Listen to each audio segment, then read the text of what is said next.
আজকে আমি বানাচ্ছি মোরলা মাছের ঝাল চচ্চড়ি। গরম গরম ভাতের সঙ্গে ভীষণ ভালো লাগে। প্যানে সর্ষের তেল দিয়ে নুন হলুদ মাখিয়ে মোরলা মাছগুলোকে হালকা করে ভেজে নিচ্ছি। খুব বেশি কড়া করে ভাজলে স্বাদটা ভালো লাগে না। আবারও এই প্যানের মধ্যে খানিকটা সর্ষের তেল দিয়ে দিলাম, দিচ্ছি কালো জিরে ফোড়নে, স্লাইস করে রাখা একটা পেঁয়াজ দিয়ে দিলাম। পেঁয়াজটা ভালো করে ভেজে নিচ্ছি।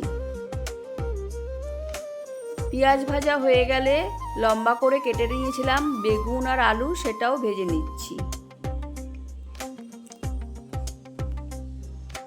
দিয়ে দিচ্ছি 1 টেবিল চামচ আদা রসুন বাটা, স্লাইস করে রাখা একটা টমেটো, ড্রাই রোস্ট করে রাখা জিরের গুঁড়ো, দিচ্ছি 1 টেবিল চামচ হলুদ গুঁড়ো, 1 টেবিল চামচ কাশ্মীরি লাল লঙ্কার গুঁড়ো।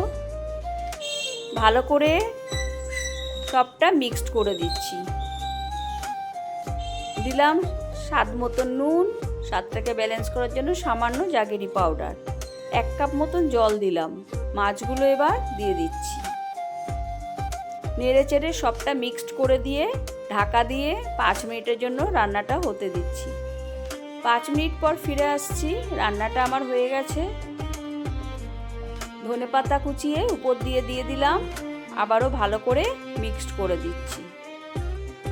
তোমরাও ট্রাই করো, ভালো লাগলে লাইক কমেন্ট শেয়ার করে পাশে থেকো। এবার আমি গরম ভাতের সঙ্গে খাবো বলে সার্ভ করে নিচ্ছি।